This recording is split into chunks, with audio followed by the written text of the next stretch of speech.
Bueno, entonces ya poniendo un poquito más serio, vamos a hablar sobre insuficiencia cardíaca 2020. La insuficiencia cardíaca es una patología cardiovascular que siempre ha sido importante, pero cada vez va a ser más importante. Y la razón está muy bien descrita en estas dos gráficas. Y esto se repite en muchísimas enfermedades conforme avanza la ciencia, diabetes, etc. Como los pacientes viven más, no es que haya más insuficiencia cardíaca, es que el paciente enfermo dura el suficiente tiempo para llegar a desarrollar la insuficiencia cardíaca. Antes se morían de una arritmia o se morían de un segundo infarto. Hoy día, no, ya estoy conectado, yo tengo el mío aquí. Se morían de un segundo infarto y no aplicaba esto de llegar a desarrollar insuficiencia cardíaca. Hoy vemos pacientes que tienen insuficiencias cardíacas que duran 10, 15 años y vemos todas las complicaciones tardías. Toño, esto es una cosa que hemos mencionado mucho porque pacientes, y estamos tratando mejor los pacientes, porque pacientes que antes se hospitalizaban 2 veces al mes, de repente patologías iguales, hoy demoran 2 o 3 años en volver a hospitalizarse a expensas de que esta enfermedad que es crónica aumente. ¿Por qué insuficiencia cardíaca 2020? De lo que yo les voy a hablar hoy no es de nada que esté en el futuro, todo esto ya existe. Pero lo que pasa con la insuficiencia cardíaca, y eso es lo que se ve en esta gráfica, la insuficiencia cardíaca, esto es los inhibidores de ECA y estos son los betabloqueadores. Cuando se empieza a hacer la investigación, es cada uno en su época en el tiempo, pero no es sino hasta 5 años después que se dispara el uso de todas las tecnologías. Entonces, en el manejo de estos pacientes, la investigación, como siempre, va por delante, pero demora un poco en que se adopten las nuevas tecnologías y las nuevas opciones terapéuticas. El otro elemento es que de repente surgen cosas como pasó con la insuficiencia cardíaca, donde todos los que están, yo ya no, pero todos los que están sentados aquí en la primera fila, menos Rainier, a ellos les enseñaron que los beta bloqueadores estaban contraindicados de forma absoluta en la insuficiencia cardíaca. Hoy día son la clave del tratamiento de la insuficiencia cardíaca y son de los medicamentos que más han prolongado la vida en los pacientes con insuficiencia cardíaca. Entonces, eso tiene un periodo de inercia que demora en aplicarse. Hay que cambiar un paradigma que tiene muchísimos años antes de que esto comience a funcionar. Entonces, la forma como vamos a ver esto hoy, vamos a hablar un poquito de lo que hay hoy, de lo que estamos haciendo hoy, estamos totalmente de acuerdo de lo que hay que hacer hoy.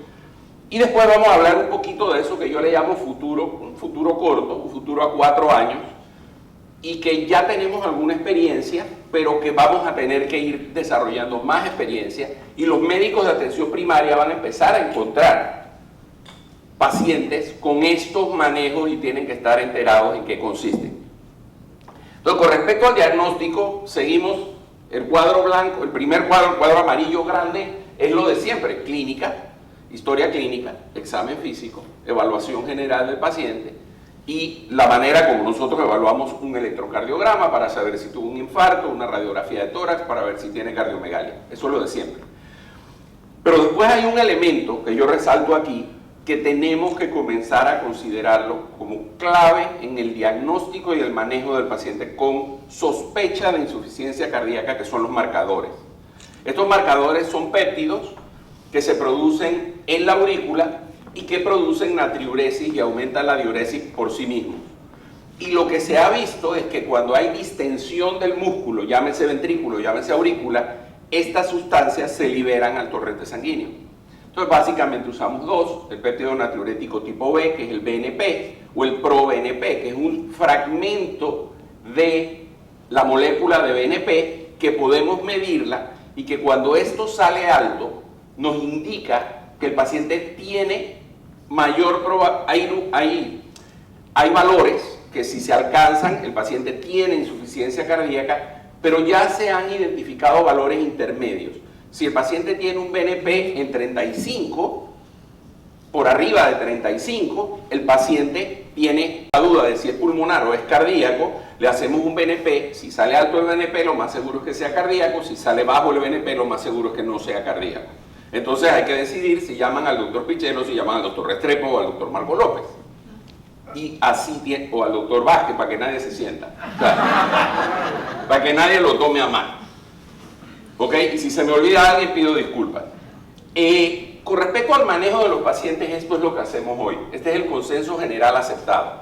Los diuréticos están así flotando arriba porque los diuréticos tienen un detalle. Los diuréticos, nadie duda de la utilidad de los diuréticos en el manejo del paciente con falla cardíaca. El problema de los diuréticos es que si nosotros nos vamos a meter en la evidencia, no hay un solo estudio que se haya hecho nunca que demuestre que los diuréticos reducen la mortalidad en los pacientes con insuficiencia cardíaca. La razón básica de esto es que nadie se atreve a hacer un estudio donde haya un grupo que no le den diurético cuando tiene insuficiencia cardíaca. Entonces damos por un hecho que cuando hay congestión hay que darles diuréticos. Y después vamos a utilizar los 3 medicamentos claves, que son la inhibición del sistema renina-angiotensina-aldosterona, los beta bloqueantes y los bloqueadores de los mineralocorticoides, específicamente de la aldosterona, que dependiendo, y ahí están los nombres de los estudios y las condiciones en las cuales se usan, pero dependiendo del grado de insuficiencia cardíaca y del origen de la insuficiencia cardíaca, vamos a ver, se ha demostrado que estos 3 grupos de medicamentos tienen beneficio de mortalidad en pacientes con falla cardíaca de grado 2 en adelante, de clase funcional 2 en adelante. Ok, ¿qué hay en el futuro? Esta otra imagen es el algoritmo de manejo de la insuficiencia cardíaca congestiva crónica que publicó este año la Sociedad Europea de Cardiología. Si se fijan, es básicamente lo mismo. Aquí están los diuréticos del lado izquierdo y vamos a comenzar con bloqueadores del sistema renina-angiotensina-aldosterona, preferiblemente IECAS, o beta bloqueadores, no O, y beta bloqueadores. Si el paciente persiste con síntomas y tiene baja fracción de expulsión, vamos a agregarle un bloqueador de los mineralocorticoides. Si el paciente aún tiene insuficiencia cardíaca o síntomas, entonces vamos a llegar a esta fase que es la que nosotros vamos a hablar hoy, que es este pedazo del algoritmo. Son 3 circunstancias. Si el paciente está en ritmo sinusal y después del otro tratamiento tiene más de 70 por minuto de frecuencia cardíaca, vamos a usar ivabradina. Si el paciente persiste con síntomas y tolera el bloqueo del sistema renina-angiotensina-aldosterona, vamos a darle estos nuevos medicamentos que se llaman ARNI, que vamos a explicar en qué consisten.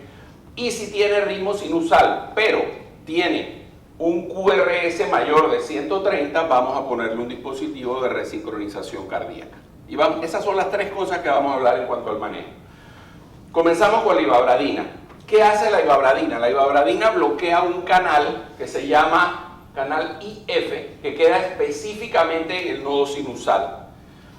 Cuando se bloquea ese canal, lo que se hace es que se aplana la fase de despolarización lenta a través del potasio que ocurre en el nodo sinusal y se aplana esta fase del potencial de acción del nodo sinusal.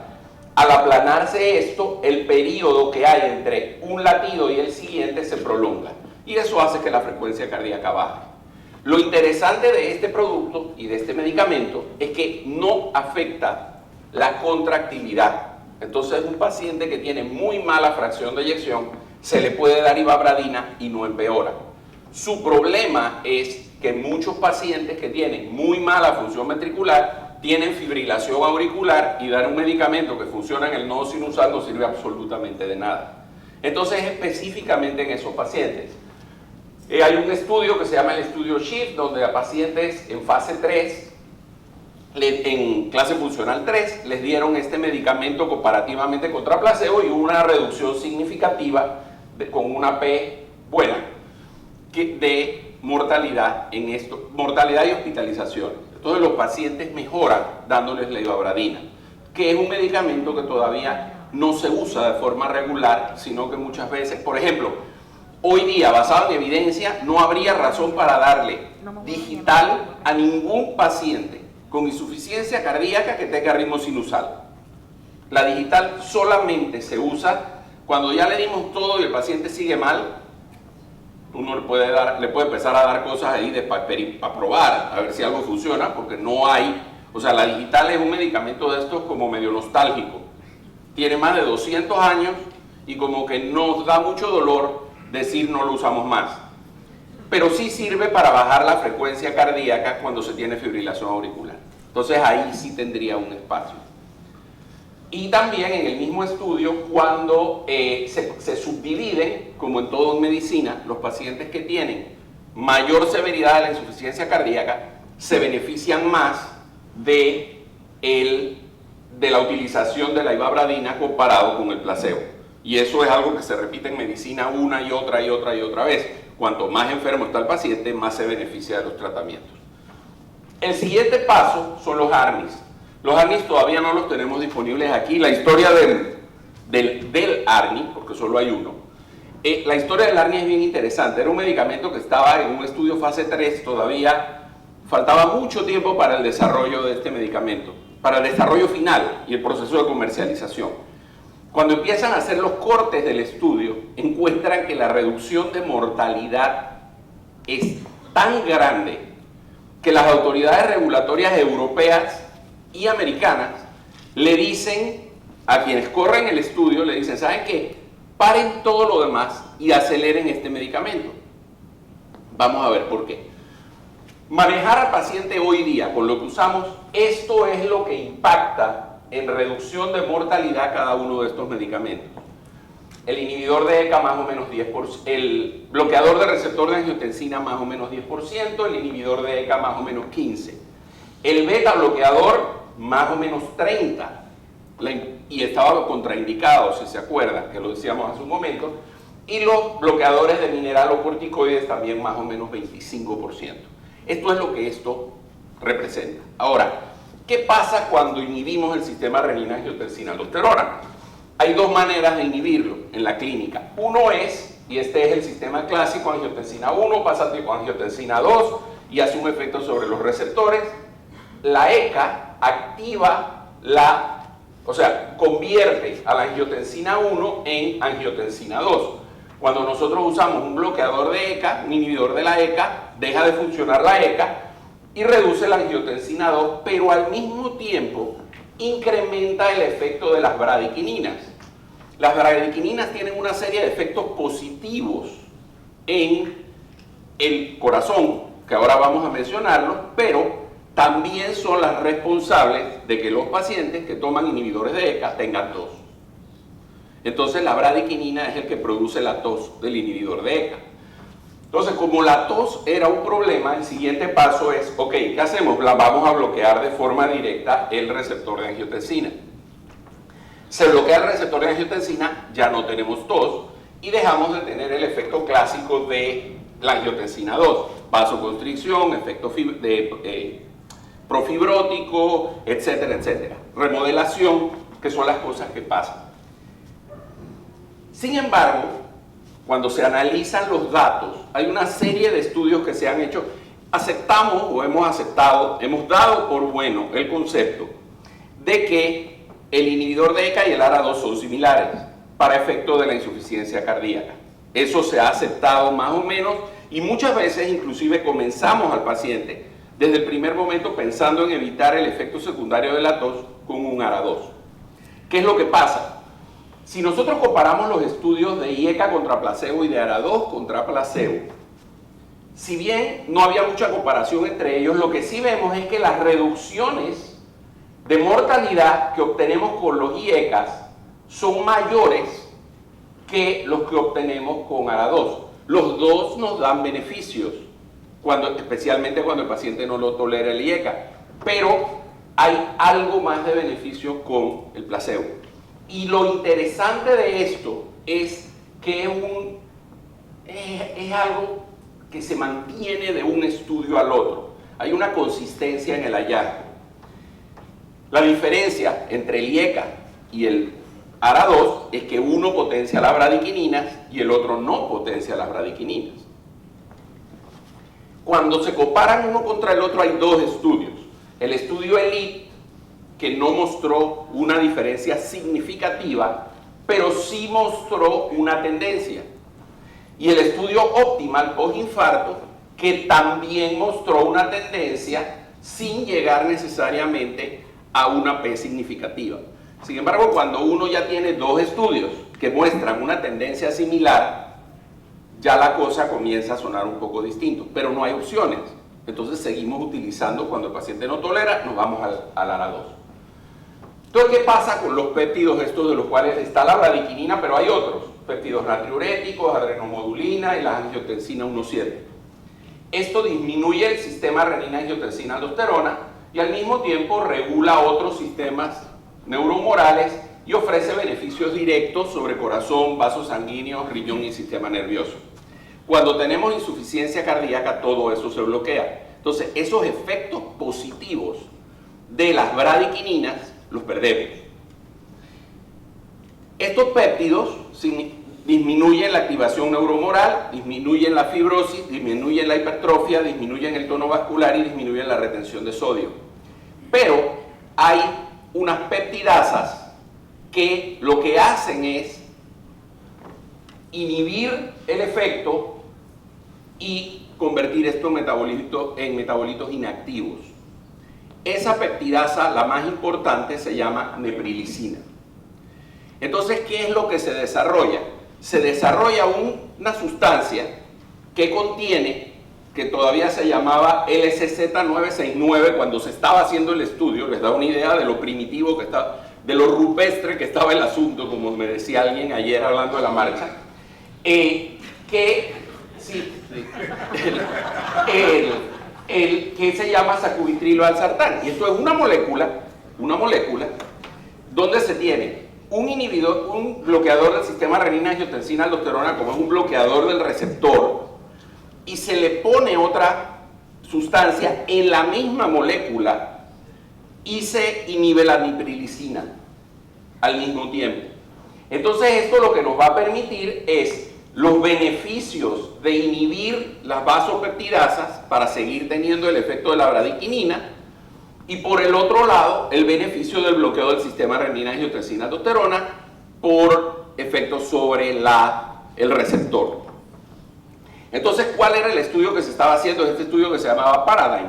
Es un estudio donde comparaban el uso del enalapril, que es el estándar de tratamiento bloqueando el sistema renina-angiotensina, el enalapril versus este nuevo medicamento, para ver en forma de plasma, o sea, ciega, cuál es el beneficio, cuál de los dos era mejor en puntos finales cardiovasculares fuertes, grupos similares. No vamos a entrar en ese detalle que no viene al caso. El beneficio con el LSZ, que se llamaba en aquel tiempo, miren la cantidad de ceros que tiene esta P. O sea, el grado de significación era inmenso. Esto es un punto final de mortalidad u hospitalización. Muerte cardiovascular, otra recua de ceros. Y muerte total, otro montón de ceros. Entonces, es un medicamento que no es que hace que los pacientes se hospitalicen menos, hace que la gente se muera menos. Y no solamente por causas cardiovasculares, sino globalmente reduce la mortalidad. Por eso es, digamos, el apuro de que esto comience a funcionar. Este medicamento ya está disponible en Europa, ya está disponible en Estados Unidos. Ahora, a mediados de año, va a estar disponible ya en algunos países de la región. Y en Panamá, como depende de farmacias y drogas, posiblemente lo tengamos listo cuando esté listo el próximo juego de esclusas, ¿no? Que es como suele funcionar por eso es que es 2020, ¿no? Ok, cuando se hace subanálisis de grupos, hay una clara tendencia, línea a la izquierda, beneficio del tratamiento probado, una clara tendencia de beneficio utilizando este medicamento. Cuando se le pregunta al paciente cómo se sienten, ya no mortalidad ni hospitalizaciones, cómo se sienten, los índices de calidad de vida también son mucho mejores. Entonces, esto significa que nosotros con la inhibición de la neprilicina le agregamos 20% adicional de beneficio de mortalidad al bloqueo del sistema renina-angiotensina que obteníamos con los IECAS. De allí que este sea el próximo paso en cuanto a tratamiento farmacológico. La pregunta que hacían siempre es, ¿y no producía mucha tos? No hubo una diferencia significativa con el IECA en cuanto a tos y angioedema, ni siquiera en cuanto a hospitalizaciones, y ninguno de los dos tuvo afección respiratoria importante. Y por último, tenemos los pacientes en ritmo sinusal que tienen un QRS ancho. Estos pacientes vamos a hablar un poquito de lo que vienen a ser los dispositivos de sincronización cardíaca. Aquí en este video vemos qué es lo que pasa. El corazón de la izquierda es una contracción normal. Vean en el corazón de la derecha como este segmento, esta cara lateral se contrae mucho más retrasada con respecto a esta. Este ventrículo tiene un efecto de, en inglés le dicen squeeze, o sea, él va de abajo hacia arriba empujando la sangre a salir. Este otro tiene un área de disincronía, esta parte no se contrae similar a esta. Obviamente, ¿esto qué nos va a generar? Pues que el QRS se haga ancho. Estos pacientes, cuando tienen, este es un paciente nuestro de la clínica que Toño le puso un resincronizador, QRS, ¿de qué? ¿Cuánto? Sí, o sea, por arriba del punto 15, de 130 milisegundos, que es el número de corte, tenía casi 180 milisegundos, con un bloqueo de la rama izquierda. Este es el clásico paciente que se beneficia de la utilización. Y como en la animación se veía muy bonito, así se ve, ya que este es el tema de la jornada, así se ve esto en resonancia magnética cardíaca. Vean cómo esta parte del ventrículo se contrae mucho más lento y retrasada con respecto al resto del ventrículo comparado con esta. Eso es lo que tenemos nosotros en la disincronía de contracción del ventrículo izquierdo. Entonces lo que se pone es un dispositivo que es como un marcapaso, pero es un marcapaso que tiene tres cables.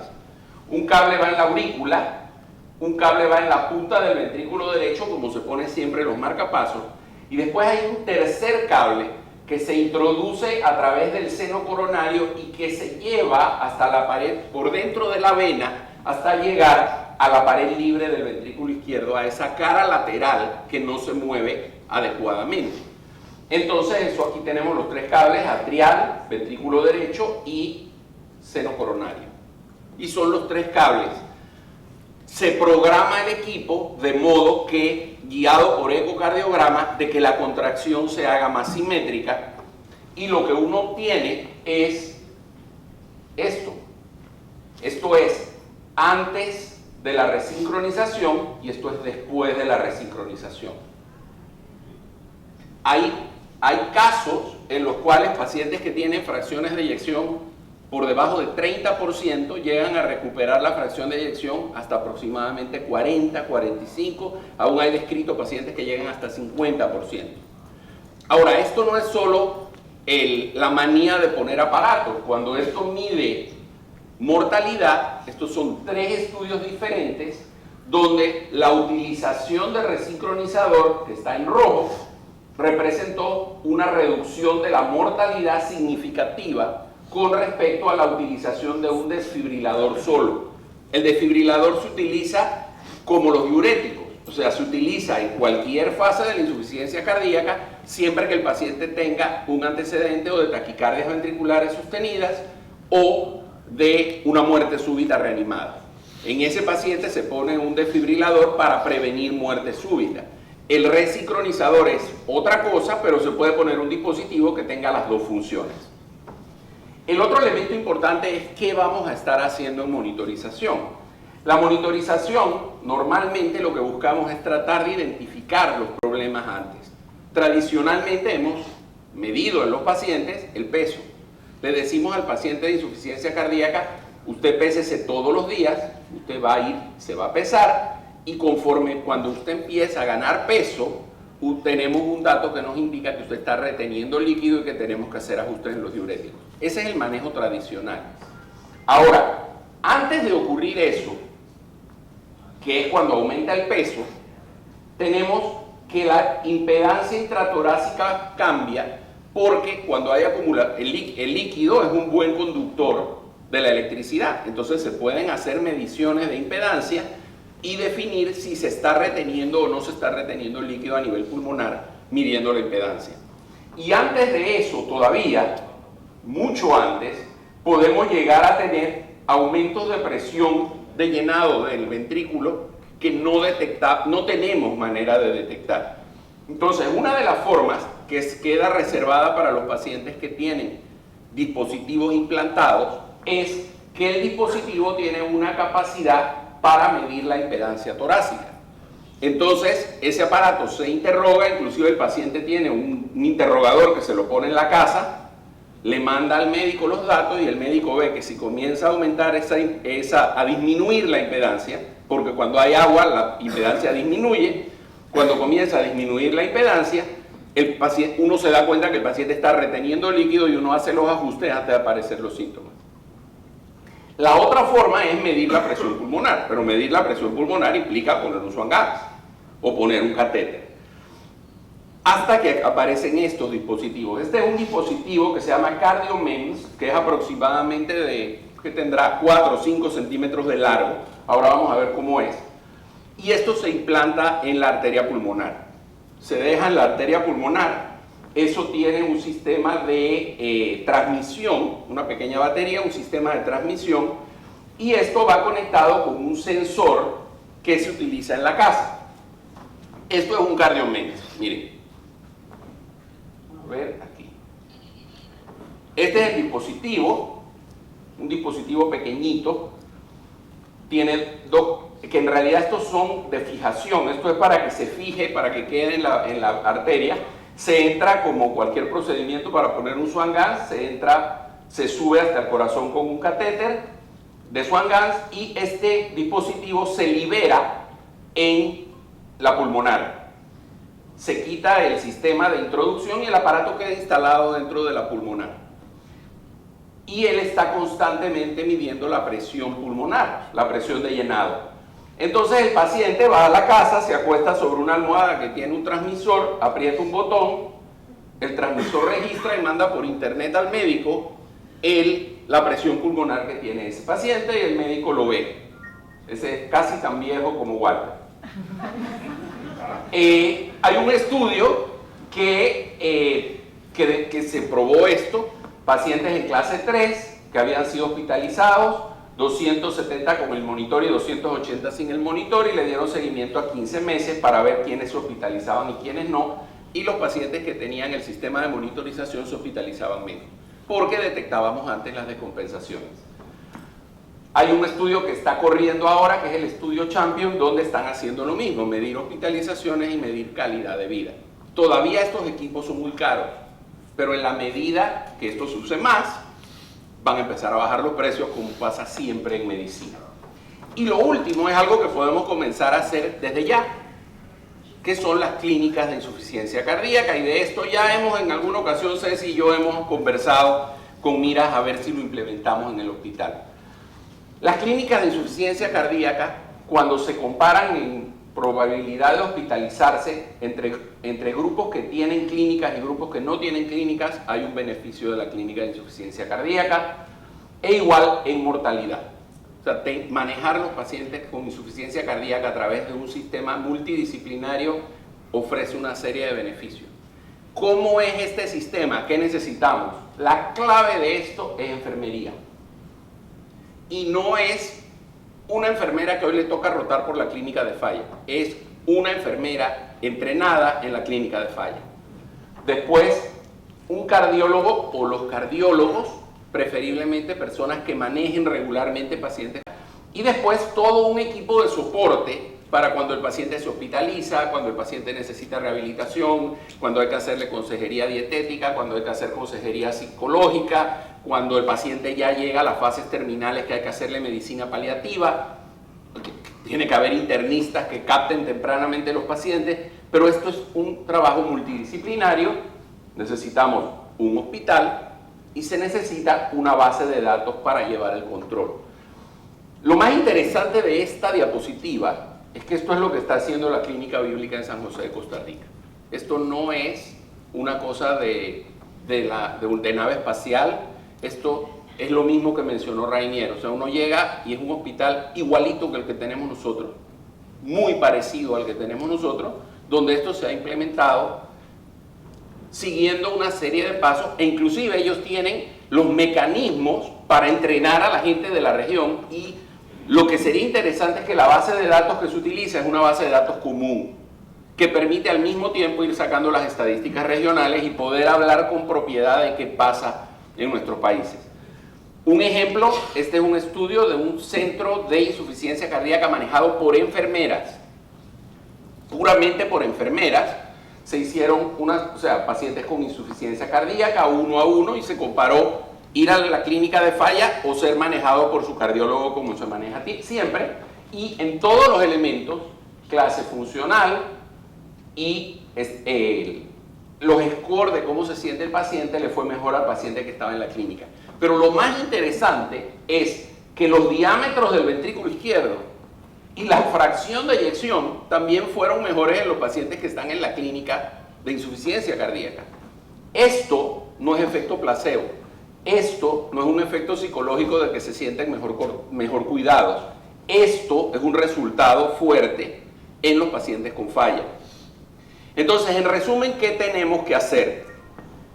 En cuanto a tratamiento, pues ya sabemos lo que hacemos y creo que se hace bien. Lo más importante de esto es tenerlo presente y entender que el paciente que recibe todas estas medicinas se va a sentir cansado, va a tener la presión baja, y suspenderle rápidamente estos medicamentos puede ser catastrófico. Eso es lo más importante.